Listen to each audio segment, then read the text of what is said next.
I want to say how much I appreciated working with all of you guys and your willingness to listen to me yammer on. And then we finally got into the meat of the matter, which is all your stories. And I loved, as I've loved before, watching everybody's work change as you work with one another as partners and present to all of us as a group and see how the feedback lifts us all up. And that was lovely. So thank you for letting me be part of that. And thank you for letting me be part of that again. But somebody asked me, would I tell a story here to wrap up? And my stories are too long. They're probably the shortest story I've got. It's 40 minutes. So I'm not going to inflict that on you. But I will tell you a little quick memory. And I'm thinking, maybe Janet reminded me of this, just thinking about animals. So it was 1970. I was living in an abandoned farmhouse. It was a 100-year-old farmhouse that hadn't been lived in for 37 years. I was there with 4 or 5 other knuckleheads who thought it'd be a good idea to live there. It was north of Bloomington, 7 miles, 1 mile south of what today is the Oliver Winery. Do you know where that's at? That was the year they opened. We helped them with product sampling. A lot. So this place had no heat, no running water, and it did have electricity. We attended to the other difficulties, the heat and the water, and were able to live there for $40 a month. We didn't have very much money at the time, so that was about all we could afford for that, at least that first year of college. And it was in late fall. I get a telephone call. It's my friend Ron. He's up at Purdue. He says, Bob, listen, I'd like to come down and move in with you guys. Could I do that? I said, well, sure. It's a great, huge old farmhouse. There's still some empty rooms. Come on down. Well, I can't come down until after Christmas break, but I'll come after that, okay? Sure, that's good. Oh, and by the way, until I get there, could you watch my pet for me? Oh, yeah, your pet, of course. Well, this is an old farmhouse. We always need more cats. We got some, but, rodents get in all the time. It's not a cat. Okay, well, bring your dog down because I have chickens out there on the property, and, we have coyotes and other critters. It's not a dog. It's not a dog. Okay, it's not like when you and I were little kids and I caught all those snakes and we sold them to neighborhood kids and one of them turned out to be poisonous and the police got involved. And he says, no, I hate snakes. It's not a snake.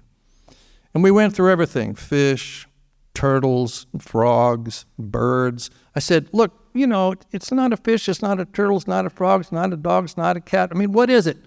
It's a monkey. That's what I said. I said, what? You don't have a monkey? He says, no, I don't have a monkey. But my sister Rosalind and her husband Joe have a monkey. And they live in an apartment complex. They're moving out to a new place where you can't have any pets at all. So I want you to watch it for me until I get down there because I'm going to take it. They were just going to get rid of it. Well, I don't know anything about monkeys. I mean, what do they eat? What do they eat? I said, yeah, but do they eat bananas? He says, well, this monkey will eat a banana, but it mostly loves Purina monkey chow. I said, there is no such thing as Purina monkey chows. It turns out I went to the Farm Bureau Co-op. I went up to the desk, surrounded by these elder farmers that I'd gotten to know when I went to get chicken food. I said, I'm going to need some monkey chow. They said, what? And by God, the guy went in the back and came out with an 80-pound bag of Purina monkey chow. Nastiest looking stuff you ever saw in your life. Brown, hard, dry chunks.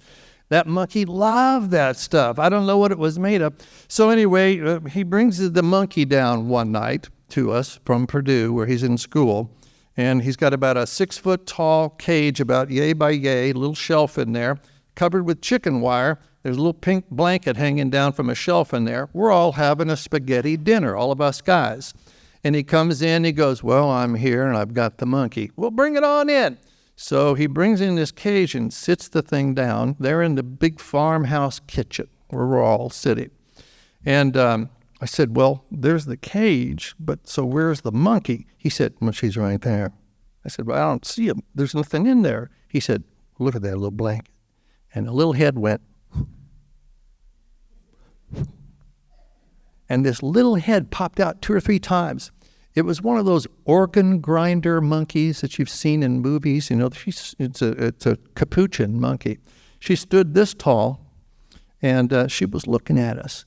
And he said, well, she's kind of afraid. Had to be kind of quiet now. Don't make a loud noise. She doesn't like loud noises. Oh, okay. And she was there, and I noticed in her little hand, which is maybe no bigger than this, she had a little Barbie doll mirror that wasn't any bigger than this. And she'd take that little mirror and look at it and go. And I thought, what's she doing with that mirror? And he said, well, monkeys, they live in these big groups called a troop. And a monkey alone in the jungle is probably going to be a dead animal pretty quickly, because they need all those ears and eyes to watch out for predators, jaguars and anacondas. And they're always on the lookout because they don't have great strength. They don't have claws or big teeth. They're not terribly fast, So they're always looking out. And she's all alone. So she's afraid. But when she looks in that mirror, what does she see when she looks in the mirror? She sees her reflection, but you know what she thinks it is? Another monkey. So she's not alone. She's gripping onto that for all she's worth. Well, he says, let's have dinner, be kind of quiet. We sat down at the table, and we had been drinking something, probably wine at the time, some abysmally cheap wine, and we got boisterous and loud, and we scared the monkey. And I found out what they sound like when they're afraid. They let out a screeching noise that will just about shatter glass or light bulbs. It just instantly, we didn't think about it, our hands just went, oh! And you're trying to protect your ears. And while you're doing that, the monkey did the second thing that most monkeys all do when they're terribly afraid, which is they poop in their hand and they throw it at you. Do you guys like that? Well, there was that chicken wire, and so all that had to pass through the chicken wire, which kind of gave it a shotgun effect, Pretty well ended the dinner. So he left and went on back up to Purdue, and he left us with the monkey. So there were a lot of things about that monkey that were interesting. She had a tail as long as a man's arm, and it was prehensile, meaning she could pick things up with that tail, like she could pick up a cup or a glass and, move it around and such. She could hold onto your arm with her tail and hang there like so. I know all this because I'm the one that fed her, and took care of her, cleaned the cage out and gave her water and all that. So we got to looking at her closely, after she would accept me. If you looked at her hand, which again, the hand was about this big, and then it looked exactly like your and my fingers. Little fingernails, perfect little fingerprints. If you'd have to get a magnifying glass, but everything was just perfect, just like a little person. She's looking up at you, with these little eyes. And if you had, I don't think I have one now, but if I ever had a cat scratch or a little sore, she'd take my hand like this, and she would take those little fingernails, and she'd go like this. Here's my hand, here's her. She'd go like this.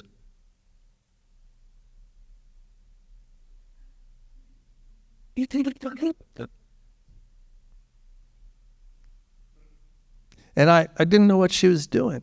And I kind of read up about it. It's like, well, monkeys groom one another. They're taking care of each other all the time. You've seen that in pictures in the zoo, or you've been to the zoo, and they're kind of doing this. So she'd do that to me, then she'd flop over on her back and want me to kind of rub her little belly, and pretend like I was looking and grooming her. She loved that too. She got loose one time. She got out of that cage, and she got into our kitchen cabinets. Nobody was home at the time. She found the 5-pound bag of flour, a 5-pound bag of sugar, and everything else that was in all the cabinets, all of which was on the floor by the time we got home. Oh my gosh, that was something to clean up. Turns out she liked Coors beer. My dad had come down to cut some of the huge volume of grass, helping us out, and I was in the house with my mother. It was summer, and the monkey's cage was out underneath this 100-foot spruce tree. We had a great big long chain about as long as this mic cord is here, and it was tied around the bottom of this spruce tree. And my mother says, "Bob, where's the monkey?" I said, "Well, she's on her chain somewhere." Well, she had climbed up that spruce tree to the first branch, probably 15 feet up in the air. She's laying up there. My dad's cutting the grass. It's summer and he's hot. And he comes over to the picnic table just directly under that tree. And he's got his little igloo cooler. And he opens it up and he gets out a sandwich and takes a couple of bites. And then he opens up his cold beer. He takes a few drinks, sets it down, and he goes back to cutting grass. And about the time my mother said, "Where's the monkey?" I said, "Well, she's on the chain." And we looked and she was up on that branch, but she was looking down like this. And I thought, what's she looking at? Well, she saw the shiny top of that beer can. And she quick came down that tree, grabbed that beer can with her tail, went back up the tree and sat on that limb and drank that whole beer. Now, one beer is not enough to make a grown man tipsy.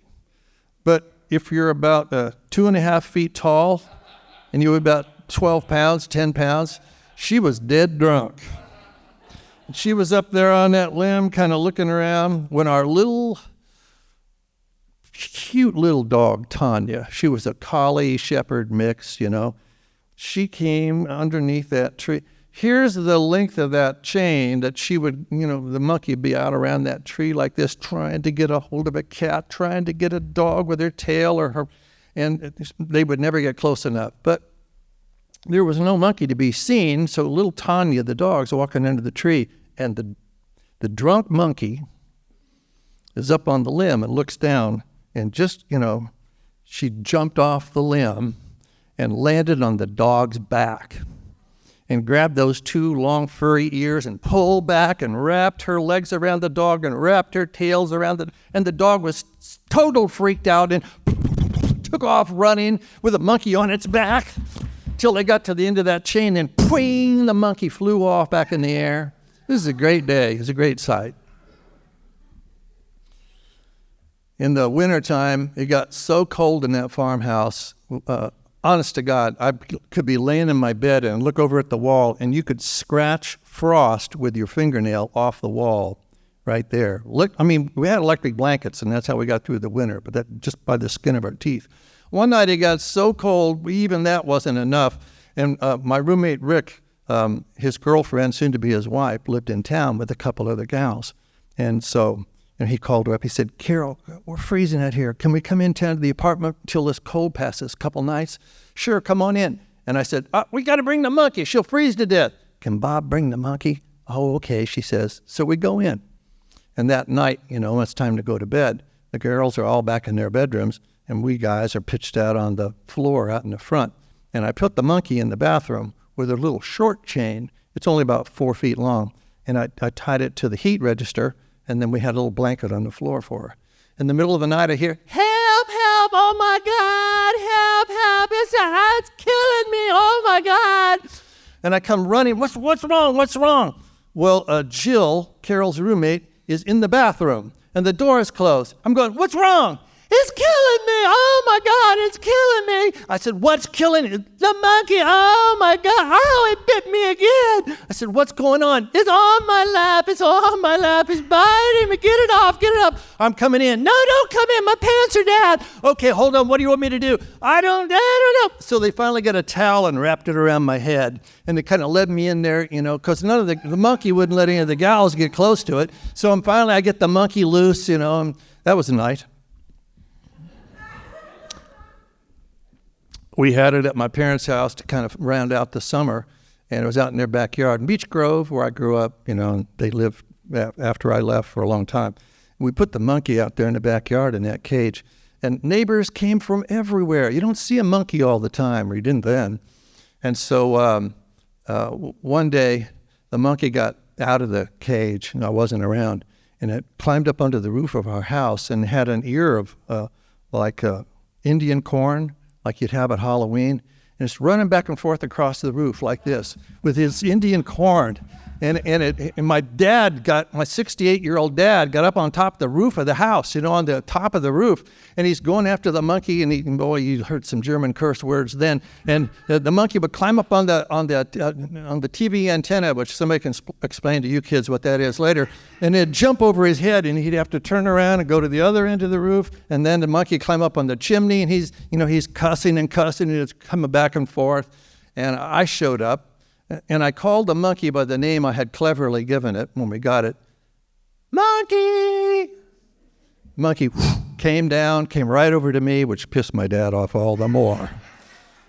So while that was happening, my Uncle Jack and Aunt Ruth were there from Terre Haute. My Uncle Jack laughed so hard at my dad, he fell on the ground and peed his pants. And that was a great sight to see. One of the neighbors was there, and he said, Bob, come here. Hey, Cal J, what's up? These are my relations from down in Odin, Indiana, where I live, and they want to ask you something. Oh, yeah, okay, what you want? They said, you want to get rid of that monkey? I said, well, sometimes it's trouble. You can see that, but we love her. We don't want to get rid of her. Well, if you ever change your mind, give us a phone call. And they wrote down their number, and they gave it to me. And a little over a year later, I met this woman who turned out to be my wife today. And at some point she said, well, you could either move in with me or you could continue to live with your monkey. But you can't live with me and your monkey. And when she's with me, I always say, and I made the right choice. And when she's not with me, I always say, and I think I made the right choice. I'm just kidding. Well, as it turns out, there was the time, there was the moment, and I gave that number a call, and those people said, oh, yeah, sure, we'd still like to have her. So the monkey didn't understand what was going on the day when that big station wagon pulled up in front. And I was holding the monkey in my lap while they loaded that little 6-foot cage in the back of the station wagon. But I knew this would be the last time that I would be seeing her. And so I took her out there, and they opened the back door, and we put her in and waved goodbye. The monkey just seemed to think this was some new thing for the day, but then they drove away. So maybe 2-3 years went by, and turns out I was working in the southern part of the state, maybe in a school probably, and I realized I was going to be pretty close to Odin, Indiana. And I still had that number. I called him up and said, would you mind if I were to come and visit after my school job? And she said, sure. I wanted to see the monkey again, but I also wanted to know something else. I wanted to know, is she being treated well? Did she mesh with these people? Is it good? So I went to that house, and I pulled in their gravel drive, and you could hear the last of my revolutions in my old 67 truck.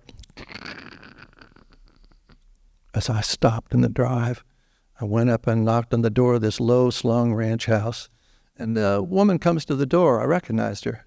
She said, oh, come on in. I go in this long living room, nicely appointed, but it has a lived-in look to it. It's not perfectly neat like a Good Housekeeping picture.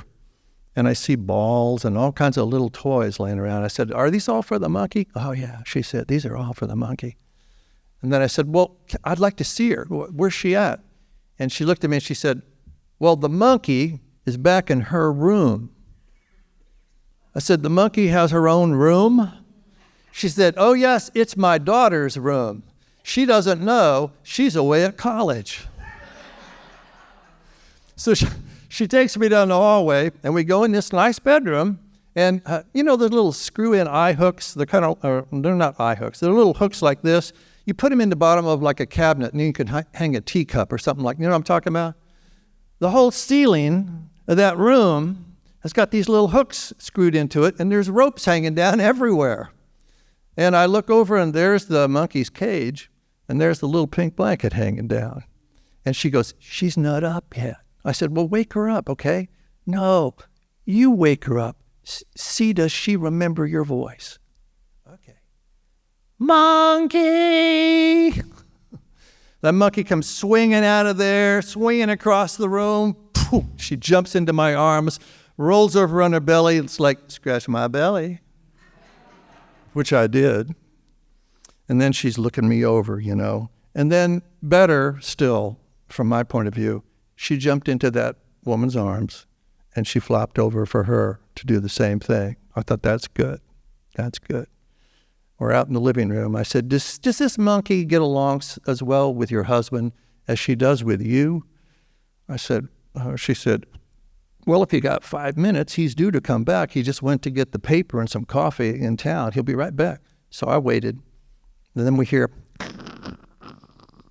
some more gravel as his truck pulls in behind mine.